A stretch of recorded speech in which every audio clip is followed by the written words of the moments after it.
नमस्कार साथियों। अभी जो कई दिनों से मणिपुर जल रहा है, कहीं लोगों की हत्याएं हो चुकी है, कई लोग बेघर हो चुके हैं और ख़ास तौर पर जो आदिवासी समूह है कुकी, वो अपने परिवारों के साथ जंगल में छुपकर अपनी जान बचाने की कोशिश कर रहा है। और मैती जो है, इन्हें पुलिस का, वहाँ के बाकी जो विधायक है उनका पूरी तरह समर्थन है। इन्हें हथियार सप्लाई किए जा रहे हैं और कुकी लोगों पर अत्याचार हो रहा है। जो चंद दिनों पहले एक औरत को विवस्त्र करके जो गलियों में घुमाया गया, उसके ऊपर रेप किया गया, ये सारी घटना जो है यहाँ तक कैसे पहुँच गई और हर रोज़ नए मामले सामने आ रहे हैं। वहाँ के मुख्यमंत्री कहते हैं कि ये एक घटना नहीं है, ऐसे 100 मामले हैं। तो आप देखिए कि वो इस तरह की जो घटना है, जो किसी औरत को विवस्त्र करके घुमाया जाता है या रेप है, ऐसी अगर 100 घटना है तो बात कितनी गंभीर है। अब केंद्र सरकार इसे रोकना क्यों नहीं चाहती? ये जो मणिपुर का मैटर है, इसको रोकना बहुत बड़ी बात नहीं है, एक दिन में रुक जाएगा। आपको इसकी शुरुआत पर जाना होगा। शुरुआत क्यों हुई थी और कब हुई थी? शुरुआत इसलिए हुई थी कि उच्च न्यायालय ने केंद्र सरकार से पूछ लिया कि वहाँ जो मैतेई समाज रहता है और उसके साथ जो एक दो घटक है जिनको एससी का आरक्षण प्राप्त है, उन्हें शेड्यूल ट्राइब में जो कन्वर्ट करना है, उनको शेड्यूल ट्राइब का जो दर्जा देना है, उसके बारे में केंद्र सरकार से राय मांगी थी। और बस वहीं से ये दंगे शुरू हो गए। अभी कुकी को लगता है कि हमारे हक, हमारी ज़मीन, हमारे सारे संसाधन ये लोग ले लेंगे और हमें बेघर कर देंगे, हमारी ज़मीन चली जाएंगी, हम कैसे जिएंगे। वो अपने अस्तित्व की लड़ाई लड़ने के लिए बाहर निकले और ये मामला आगे बढ़ता गया। अभी अगर केंद्र सरकार कह दे उच्च न्यायालय से कि मणिपुर का जो मामला है, हम इसे हमेशा के लिए स्थगित करते हैं या अमर्याद सम्मत के लिए स्थगित करते हैं, तो ये लड़ाई ख़त्म हो जाएगी। क्योंकि वहाँ के लोगों को एक विश्वास आ जाएगा कि चलिए ये मुद्दा रुक गया, थम गया है और अभी इसमें कोई बात नहीं है। लेकिन ऐसा बीजेपी की जो वहाँ की सरकार है या केंद्र की सरकार है, वो क्यों नहीं करती? क्योंकि वहाँ पे ज़्यादातर जो विधायक है वो मैतेई समाज के हैं। अब मैतेई समाज के अगर 60 विधायक है और उनको इतनी बड़ी तादाद में वहाँ मैतेई समाज ने चुनकर दिया है, तो ये बात इसीलिए की गई थी उनको एसटी का दर्जा देने के लिए। उसके पीछे बहुत सारे कारण हैं, लेकिन चुनाव जीतना भी आसान हो जाता है।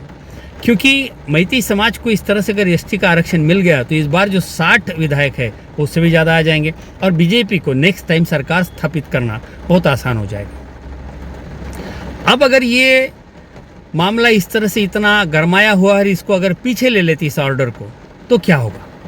60 जो इनकी विधायक है वो नाराज़ हो जाएंगे और मैतेई समाज पूरा नाराज़ हो जाएगा और अगली बार मणिपुर में बीजेपी की सरकार नहीं आएगी। बस इतनी सी राजनीति है, इस तरह से रोक सकते हैं और इसीलिए रोका नहीं जा रहा है। इतनी सी राजनीति, मतलब ये सत्ता की जो लालच है, कुर्सी की जो लालच है, ये बीजेपी का प्रॉब्लम है।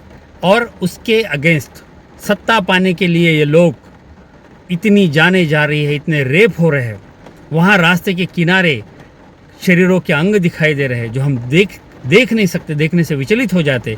इतनी भयंकर अवस्था है, लेकिन फिर भी बीजेपी वालों को इस सत्ता का जो मोह है वो कम नहीं हो रहा है। उन्हें किसी भी हालत में, चाहे मणिपुर जलाना हो, चाहे गोधराकांड करना हो, चाहे गुजरात के दंगे कराना हो, चाहे बाबरी मस्जिद गिराना हो या मुंबई का बम ब्लास्ट हो या पुलवामा हो या और कहीं हद से, इस तरह से हाथ से करा के इनको किसी भी तरह से सत्ता पानी होती है।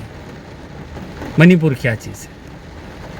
तो समझना पड़ेगा हमें कि कैसे घिनौनी राजनीति इन सारी घटनाओं के पीछे होती है और क्यों इस तरह के ये खूनी खेल बीजेपी वाले खेलते हैं और इनको कितना जल्द से जल्द सत्ता के बाहर करना तय है या करना चाहिए, ये आपको सोचना पड़ेगा।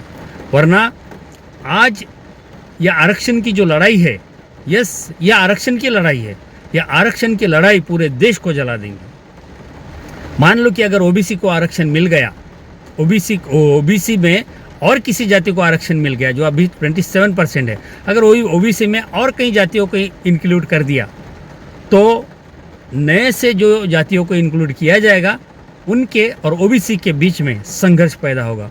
एक दिन ये आरक्षण का जो मुद्दा है, आज मणिपुर जला रहा है, कल ये पूरा देश जलाएगा। मैं कहता हूँ कि आरक्षण क्या ज़रूरी है, क्यों ज़रूरी है, बाबा साहब जैसे बुद्धिमान व्यक्ति ने इस आरक्षण को क्यों बरकरार रखा और वो जाति के आधार पर क्यों रखा, ये सवाल मुझे हमेशा सताता है।